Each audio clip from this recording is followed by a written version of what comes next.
The sky was dark with smoke. Once, this place was full of life. Green trees, fresh air, laughter, but now it was only dust. And silence. Velrina walked slowly through the ruins of her city. Her long blue cloak was torn. Her face was tired. Her eyes empty. Every step was hard. She had not eaten for days. Her body was weak.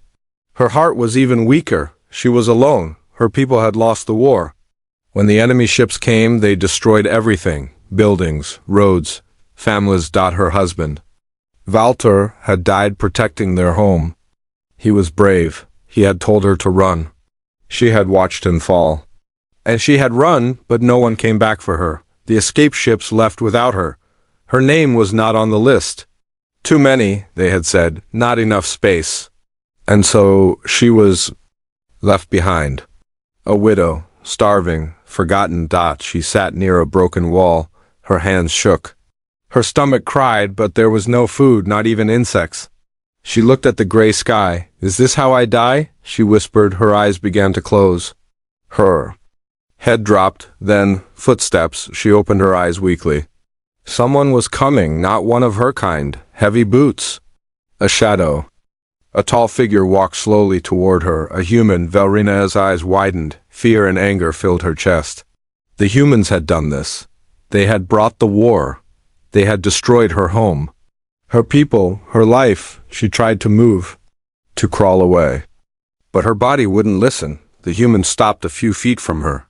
His uniform was torn. His face was dirty.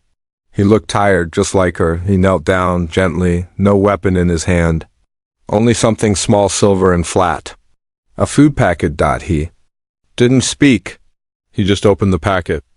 The smell made Velrina's stomach twist. Real food? She stared at him. Was this a trick? Poison? He placed the packet beside her and stepped back. No threat, just silence. Velrina's eyes moved between him and the food. Slowly, she reached out. Her fingers touched the packet. Still warm. She brought it to her lips. It was real. She ate in small bites, careful, watching him. The human just sat nearby, resting his arms on his knees, watching the sky. After a few minutes, he finally spoke. Name's Cole, he said quietly. Sergeant. Velrina didn't reply. She didn't trust him, but something inside her had changed. He could have killed her. But he did, and single quotes d. He gave her food. She finished eating and dropped the empty packet. Her body felt a little stronger now. Just a little. Cole stood up. He looked around, then pointed at a broken building not far away. It still had some roof left. Maybe shelter. You'll freeze here tonight, he said. There, we can rest. Velrina didn't understand every word. But she understood his eyes. Not enemy eyes, not soldier eyes. Just human. She stood slowly, legs shaking. Cole offered a hand. She didn't take it, but she followed him. Inside the broken building, they sat near a small fire Cole made. He used dry paper and wires. Smart hands. Careful hands. Velrina watched him. Who was this man? Why was he alone? He didn't ask her questions, didn't try to touch her, just shared the fire. Shared the light. Outside, the night was cold and quiet, but inside there was warmth. For the first time in days. She didn't feel completely alone. Still, she didn't sleep. She kept one eye open, just in case, but Cole slept, arms crossed, back against the wall. Like he trusted her. Strange. This was the same species that destroyed her world, but this one had shared his last meal. Why? She looked at the empty food packet again. The label had strange human words. She couldn't read them, but the taste was still on her tongue. Real food? Life? Velrina touched her chest. Her heart beat slowly, but stronger now. Maybe this was not her end. Maybe this was something new. Then, in the distance, a sound, growling. Velrina sat up. Cole opened one eye. They both heard it. Something was out there. In the dark, Cole reached for his weapon slowly. No panic, just calm. Velrina stood quietly. Her body still weak, but ready. She looked at the man who gave her food. And then at the darkness beyond the wall. Was this the enemy, or something worse? The fire cracked softly. The sound outside came closer, and then everything went quiet. She had eaten his last meal. Now, She didn't know if that made him a fool or something else. Velrina sat close to the fire, watching the human sleep. His face was quiet, but his chest rose and fell slowly, peaceful, outside. The world was still broken, ashes in the wind. But inside this small shelter, something strange had begun. Trust. She didn't understand it fully. Her kind were raised to fear humans, to hate them. But this one Cole, he gave food, not bullets. Fire, not pain. No one had done that for her since her husband died. She remembered Valter's voice. Even enemies can surprise you, he once said. Back then she had laughed. Now, she wasn't sure. The fire dimmed. Cole opened his eyes. You okay? He asked, voice low and rough from sleep. Velrina nodded slowly. She didn't speak. Her voice was still weak. But she looked at him, not with fear now, but with a question. Why? Why did you help me? Cole seemed to read her mind. I saw you lying there, he said, skin and bone. I couldn't just walk away. Velrina blinked. Her people would have walked away. Some already had. You are not like others, she said, her words broken. Slow. Cole gave a small smile. No, I guess I'm not. He reached into his jacket, pulled out a small metal piece, flat, round, with lines scratched on it. Dog tag, he explained. My brother wore this. He died in the same war. Velrina looked down. She didn't know what to say. The silence between them was not cold. It was heavy with pain. And something deeper, shared loss. Cole stood and stretched. His back cracked. We should move. Can't stay here long. Not safe. Velrina stood too, her legs stronger now. They stepped outside together. The sky had changed. Not brighter, just less dark, a slow orange glow at the edge. Like the planet was still trying to breathe, they walked through broken streets. Burnt vehicles, bones, smoke rose from the earth like ghosts. Velrina noticed Cole limping slightly. You hurt? She asked. Cole looked down. Sprained ankle. Back when I fell from the transport, I'll live. Velrina didn't offer help, but she walked beside him, matching his pace. After an hour, they reached a dry riverbed. On the far side, an old bunker. Half covered in sand, half buried in memory. Looks safe enough, Cole said. Inside, they found old supplies. Rusted tools. Empty boxes, and one unopened water canister. Miraculous. Cole held it up. Split it? Velrina nodded. But when he handed her the first sip, she paused. You gave me food, she said. Last food? Why? Cole looked at her. Because I didn't want to be the kind of man who lets someone die, even if she used to be the enemy. Velrina said nothing. But her hands shook slightly as she drank. In the corner of the bunker, she found something else. A small broken screen, flickering old tech. But under it a red blinking light. She called Cole. He wiped the dust. His eyes widened. Emergency beacon, he said, still working. He pressed a button. The light blinked faster. If there's anyone still up there, he whispered, they might hear this. Velrina stepped back. Her breath caught. If humans come, she said slowly, what they do? To me? Cole didn't answer right away. They might not trust you, he admitted. But I will. I'll speak for you. Why? She asked again. Her voice cracked. He looked at her gently. Because I already gave you my last meal. Feels like we're past the enemy thing. She didn't smile, but her eyes softened. Outside, the wind howled. Inside the bunker, the beacon kept blinking. Hope. Or danger. They didn't know yet. But now, they weren't alone anymore. And for the first time, maybe that was enough. Again with a smell. Not smoke, not dust, something sharper. Like old blood. And hunger. Velrina woke first. Her eyes opened wide in the dark bunker. The fire was out. The cold was sharp. But it wasn't the cold that had touched her skin. It was danger. She turned her head slowly. Cole was still asleep, breathing soft. His chest rising and falling. His hand rested near his weapon, but not on it. Velrina sat up, heart beating faster. Her ears twitched. There it was again. Scraping. Something was outside. She moved to the bunker door and pressed her back to the wall. The sound of claws on stone, quiet, careful, not machine, something alive. She picked up a metal rod from the floor, heavy, strong enough to swing once. She looked at Cole. Wake, she whispered. He stirred, his eyes opened, trained by war. Instantly. Alert, what is it? He asked, voice low. Valrina raised one finger to her lips, then pointed to the door. Cole nodded. Slowly reached for his rifle. No noise. The scratching came closer. Then silence. Valrina held her breath. Then crack.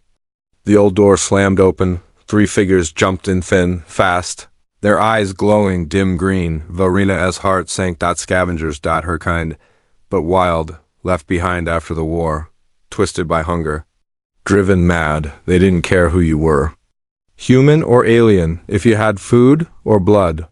They wanted it. Cole fired one shot. Flash of light. One scavenger fell back screaming, the others scattered like insects. Valrina swung her rod hard, hitting one in the shoulder. It screeched and clawed at her. Cole stood in front of her, protecting her back, his rifle empty. He used it like a club. The fight was fast. Messy, then silence again. The scavengers ran. Valrina dropped the rod, her hands shaking, blood on her sleeve. Not hers. Cole sat down hard, breathing fast. His shoulder was cut deep. Valrina rushed to him, tore cloth from her cloak and pressed it against the wound. Stupid, she said softly. You should have stayed down. Cole laughed once, weak. And let you fight alone? No way, she tied the cloth tight. The bleeding slowed. Thanks, he muttered, but she wasn't looking at him. She was looking at the rod on the ground and the blood. And the door now broken. They'll come back, she said. More of them. Cole nodded. Yeah, and I'm not in shape to fight. Valrina stood, her face calm but her eyes fierce. Then I protect you, Cole blinked. You don't have to. Yes, she said, meeting his eyes. I do. She walked to the entrance, picking up the rod again. Her hands were steady now. Once she hated humans, but this one. He gave her food. He gave her fire. Now it was her turn. Inside the bunker, the emergency beacon still blinked, somewhere out there. Maybe help was coming, but here, in the dark, only 2 people stood between life and death. 1 human. 1 alien, and a war that wasn't over. Not yet. Blood has a smell, warm, sharp, and unforgettable. Valrina couldn't stop smelling it now. It was on her hands, her clothes, the floor, but it wasn't hers. It was his. Cole lay against the cold wall of the bunker, his face pale, breath shallow. The cloth wrapped around his shoulder was soaked dark red. She knelt beside him, pressing harder on the wound. You lose more blood, she said softly. You die. Cole gave a weak smile. Yeah, that's usually how it works. Valrina didn't smile back. Her hands moved fast now. Careful, she had treated wounds before, on her people.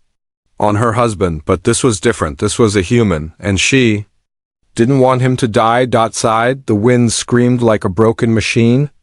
Inside, her heart beat louder than the storm. She reached into her bag, a small glass vial. Crushed roots inside, medicinal, not much left. She looked at Cole. This sting. Go for it, he muttered. She poured the mix into the wound. Cole jerked and bit his lip, eyes wide in pain. But he didn't scream. Valrina tied a tighter bandage and sat back. Her body shook not from fear, but from everything else. Too much she had fought scavengers. She had saved an enemy. She had made a choice. Now she waited. Cole's eyes closed. His breathing slowed. She didn't sleep that night. She sat with the rod in one hand and her back to the wall. The broken door was dark. Empty for now. In the flickering light, she looked at Cole's face, human, bruised, bleeding, but kind. Strange. Morning came late. Gray light crawled into the bunker like a shy animal. Valrina stood and stepped outside. The world still looked dead, but in the far distance, something blinked. She narrowed her eyes. A shape in the sky. Too small to be the sun. Too smooth to be natural. A ship? She ran back inside. Cole, she whispered. Wake up. He groaned, then blinked. What's happening? Sky, she said, pointing. A ship, maybe human. Cole forced himself to sit up, wincing. The beacon. Maybe someone heard it, Valrina nodded. But she didn't smile. They see me, she said. They shoot? Cole met her eyes. Serious now. Maybe not, but I'll be there. I'll speak for you. Why trust? Me? She asked. You could have run, he said. You could have let me bleed, but you didn't. She looked down. War made monsters, she whispered. I do not want to be one. Cole reached out and touched her hand gently. You're not. That one word you're not felt heavier than any weapon. She stood and helped him up. He leaned on her shoulder as they walked outside. The sky above them was clearing. The blinking shape was growing larger. Valrina whispered something in her own language. A prayer? A warning? Cole looked at her. What did you say? She answered. In slow, careful English, I said, this is not the end. Hope is loud, not in sound, but in the heart, it knocks. Fast and sharp, especially when you've been without it for too long. Valrina felt that knock now. Every beat in her chest. Was a question, was it rescue? Or was it death from the sky? The ship was coming. No doubt now. A human vessel, smooth and silver. Cutting through the smoke-filled clouds, she stood at the bunker door, shoulders tense. Beside her, Cole leaned heavily on the wall. His wound was still bleeding under the bandage, but his eyes were focused. Looks like someone heard the beacon, he said. Valrina didn't smile. Will they kill me? She asked. Cole didn't answer right away. He wiped the sweat from his forehead and looked at the sky. They'll have questions, he said. They'll see your face, your skin. They'll remember the war. I was enemy, she whispered. Cole looked at her then. Really looked? No, he said. You were left behind. Same as me? The wind picked up as the ship drew closer. Dust swirled. The ground shook gently beneath them. Valrina stepped back. I go, she said. They see me. They shoot. I hide. No, Cole said quickly, almost angry. You saved my life. You don't hide? I do not want you hurt, she said. He put a hand on her shoulder, steady and sure. Then let me speak for you. The ship landed with a blast of air and light. The metal ramp dropped down like a giant tongue. Boots hit the ground, soldiers in gray armor, rifles raised. Helmets shining. Cole raised both hands slowly. One soldier stepped forward. Sergeant Cole? He asked. Yeah, Cole said, weak but standing tall. I'm alive and I'm not alone. The soldiers noticed her. Valrina stood still, her body tense. Her eyes steady, their weapons rose instantly. Fingers on triggers. Hold fire. Cole shouted. The air froze. She's with me, he said. She saved my life. She's not a threat. She's one of them, a soldier barked. She was left by them, Cole snapped. She gave me shelter. She fed me. She fought to keep me alive. Valrina said nothing. Her heart thundered in her ears. Guns were pointed at her head. She stepped forward slowly, hands open. I not. Soldier, she said, broken English trembling. I only live. No one spoke. One soldier looked at the captain, waiting. Cole limped forward, putting himself between the rifles and Valrina. You shoot her, he said. You shoot through me first. The silence that followed was long and dangerous. Then finally, the captain lowered his weapon. Stand down, he said. The other soldiers hesitated, then obeyed. Valrina let out a breath she didn't know she'd been holding. Cole's knees gave out a little, and she caught him. The captain nodded once. We'll take you both, but Command's gonna want answers. They'll get the truth, Cole said. She's part of it now. As the soldiers moved back toward the ship, Valrina looked up at the sky. So much metal. So many stars, she had never wanted to see them again, but now she wasn't alone. And that changed everything. The silence inside the ship was louder than the war outside ever was. Not a single gun fired, no bombs dropped. But Valrina could feel the weight in every stare. She stood near the door of the medbay, cold metal under her bare feet. The walls were smooth, humming quietly. Too clean, too human. Everyone avoided her eyes. She didn't blame them. Back on her world. Her people had cheered as human ships fell from the sky. Now, she was inside one. As its enemy guest, Cole sat on the medical table, his shoulder freshly bandaged. By a robotic arm? He was awake, alert but angry. They won't let you near me, he told her. They think you're a risk. Velrina didn't answer. She already knew. They didn't have to say it.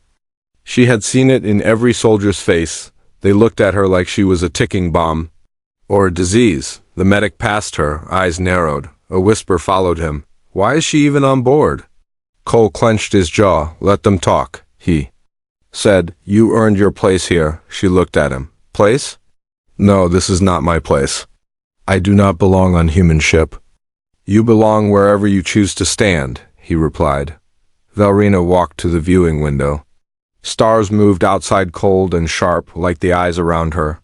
She touched the glass with her fingers. Once, her husband had told her space was freedom. She had believed him, but now? It felt more like a cage. The door slid open behind her. The captain stepped in tall, sharp eyes, voice like metal. I want to talk, he said. Both of you, Cole nodded. Then talk. The captain looked at Velrina. You're not a prisoner. But don't mistake that for friendship. Our command sees you as a risk. Velrina turned slowly. I do not want to fight. The captain raised an eyebrow. Funny, that's what most enemies say after they lose. Cole sat up straighter. She saved my life. She treated my wounds. She stood between me and scavengers. That's not an enemy. The captain looked from Cole to Velrina. Something shifted in his eyes. If what you say is true, he said slowly, then maybe we don't need to be enemies either. Velrina didn't speak. Then the captain asked something that surprised them both. If you had the chance to leave with your people, would you go? Silence. Velrina didn't know the answer. She didn't even know if her people still lived, or if they would welcome her back after helping a human. I don't know, she said finally. The captain nodded. That's honest. He walked to the door, then paused. You'll have to make a choice soon, he said. Who you stand with matters. When he left, Velrina looked back at Cole. I do not know where I belong, she whispered. Cole looked at her, tired but steady. Maybe not with them, maybe not with me. But wherever you go next, it'll be your choice, not theirs. She sat beside him, close but not touching, quiet, and for the first time since the war began, she let herself feel something strange. Not fear, not hate, not even hope. But freedom. The freedom to choose. Some stories end with a battle. This one ends with a choice, not between life and death, because both of them had already danced with those. Not between war and peace, because peace wasn't here yet. The real choice was something smaller, more dangerous. Trust. Velrina stood at the edge of the human landing bay. Behind her, the ship's engines hummed. Ahead, the docking ramp was open, leading to a station, full of humans, soldiers, commanders, strangers waiting for her, watching her. She held her breath. Cole stood beside her, walking slowly now, his shoulder tightly bandaged but his back straight. You don't have to do this, he said gently. Velrina shook her head. No, I do. They had asked her to speak, not as a soldier, not as a prisoner, but as someone who had once been an enemy, and now stood beside one of their own. The air felt thick as they entered the station.